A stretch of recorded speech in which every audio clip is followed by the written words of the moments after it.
Hi, everybody, and welcome to Video Content Chat. I'm Maureen Jan, the founder of Super Deluxe Marketing. We help small and medium businesses, as well as startups, find your most profitable customers.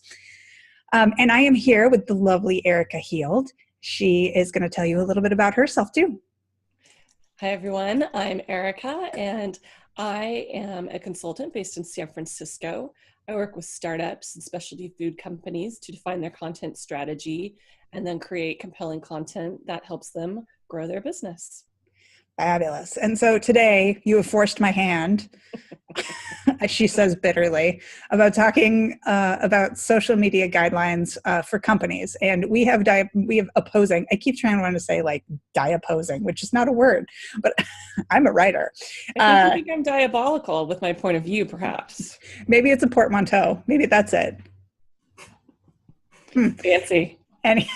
Anyway, we have opposing views on guidelines. So I'm going to let you go first so that I can make faces. Excellent. So, like all of you, I'm sure, that are watching this, I've had some really negative experiences with social media guidelines. In fact, I worked for a really large company that had these incredibly onerous social media guidelines that I volunteered to be on the committee to help design, so that way I could actually figure out how to subvert them. Because otherwise I would never really be able to use social media again, which is ridiculous since I was using it for my personal, completely not related to work usage. So I'm totally aware that social media guidelines can be horrible, bad, and make people not like working for you. But I also know that having a really solid social media brand ambassador program for employees can be really helpful, but it's got to be wrapped around having actual documented social media guidelines. And that's actually something I'm going to be talking about at Content Marketing World. Because what folks kind of don't realize is you think that your employees understand that you would obviously want them to be talking about your company on social, sharing what's going on. Well, they don't know that. Bamboo by Sprout actually has been doing research over the past couple of years. And what they're finding is that the primary reason people do not share content about their company is they're afraid.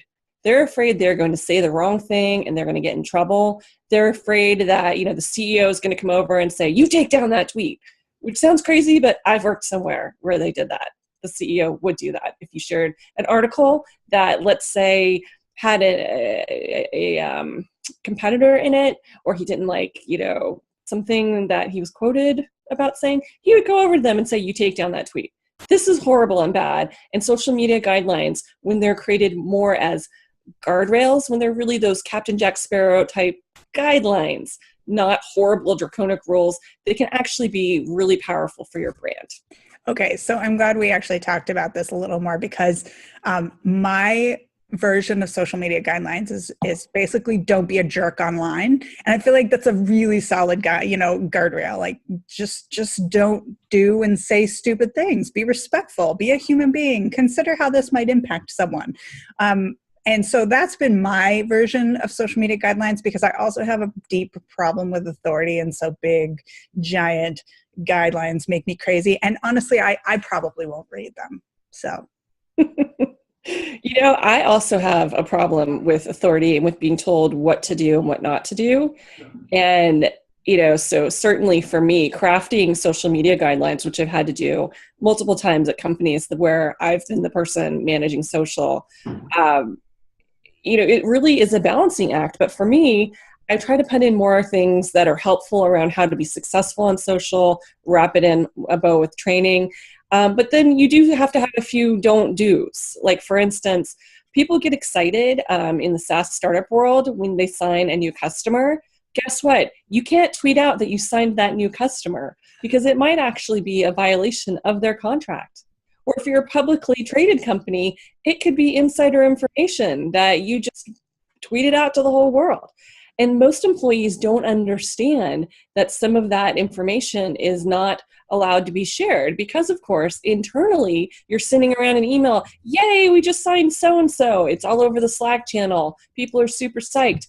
But you can't share that information everywhere because it has bigger business ramifications. And, a lot of times we'll assume that employees know that. They don't know that until you actually tell them.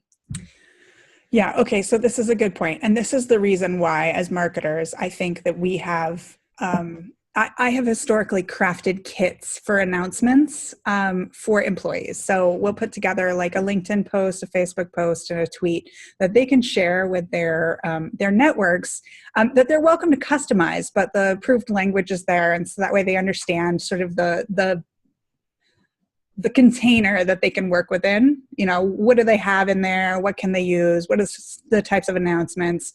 I think the hard part is the ad hoc stuff, you know, like the things like you want to talk about. I mean, how do you deal with defining for employees the difference between what is public and what is not public? What kind of guidelines do you offer them? You know, I actually give like a bullet list of here's the kinds of content that you need to talk to your manager about if you're considering posting. And just making sure that they're not accidentally sharing something that is confidential information. But that also, I mean, that has to be something that your organization as a whole gets really good about. So when you do that announcement about the new customer that you brought on board, or the new hire, or the new partnership, that email needs to say confidential on the email. Right? So if you make a good practice of letting folks know when information is confidential and not for public disclosure, then it doesn't end up on social. Just like, I mean, it's the same, like you don't think about it with like new hires or people that are being considered for a role, but sometimes people will just leak that information accidentally, and that can have huge problems. Like if it's a case where it's a partner, they work for a partner or for a vendor or what have you. So really you have to give a list of here's the kind of stuff that can be very exciting but that you can't share, including things like products in development. Don't share information about products in development. Again, seems really obvious, but people get so excited about their work, and that's great. And you want to harness that passion about their work, but you have to make sure that they understand that, yes, do post a picture of you and your team celebrating that you had a breakthrough on your project. Don't post what that breakthrough was. Oh, so that's an interesting point. Okay, that's a good differentiation.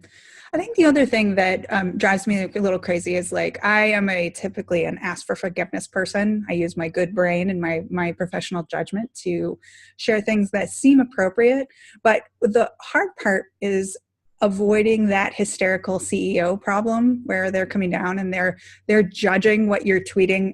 If it's outside, I mean, obviously don't share confidential information is a pretty clear guideline, and make sure that you're not promoting a competitor on your work-related stuff. I feel that also feels pretty obvious to me, but how do you guide and counsel leadership and C-suites to give people enough room to share social at all? Because that would be intimidating.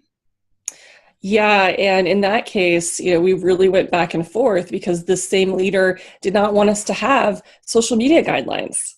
They really only wanted us to have social media training.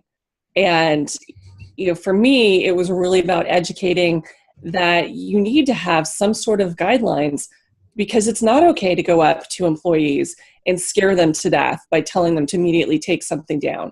So you really have to work with executives and say, how would you feel?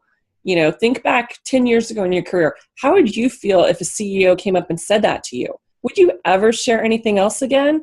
You know, would you actually start looking for a job somewhere else because you felt like, oh my goodness, I stepped in it with the CEO and now I'm going to get fired? Because that's what people think. You really have to help them have that empathy, because from their perspective, you know, that's off brand. How could they do that? I hate it. You know, they have all of these passionate feelings, and they don't always stop to think through how they are impacting the workplace. So that individual employee and the whole workplace, because that can create a very hostile work environment. If nothing else, just remind them, hey, Glassdoor, okay? If you behave like this, it's going to end up on Glassdoor. So how do we help our employees not do things that cause these HR moments? Agreed. And I think that, you know, the other big part is that you need to have a culture of trust on some level. Like if you're a clear communicator and you have guidelines in place, there's got to be a culture of trust. You have to give people the benefit of the doubt. You have to give them a little space to be people and to be on social networks. And you're going to get far more benefit out of that type of cultural shift than you will with somebody who's stomping down the hall and scaring you at your desk. So, I think that's a larger corporate challenge that people run into. So I don't know, something to consider. Okay. Are you talking about this exact topic in Content Marketing World? I am. I'm going to be sharing examples, stories from the trenches, and how to just really put together social media guidelines and a training program that will actually encourage employee advocacy instead of squelching it. So I'm really excited about it. That's awesome. I'm excited about it too. I'll be there. Well, no, I won't because our session's... You'll be next door competing with me at the same time. That's not awkward at all. Okay. We'll have friends running back and forth. Yeah. Yeah, we'll split them like Solomon's. Yeah, anyway. Okay, great. Well, hey, this is fun. I'm a little more convinced than I was before about the value of them, although I will still make faces. So it's allowed. I will allow it. Oh, thank you. It's very magnanimous of you. All right, great. Well, thanks for chatting today, and I'll see you next week.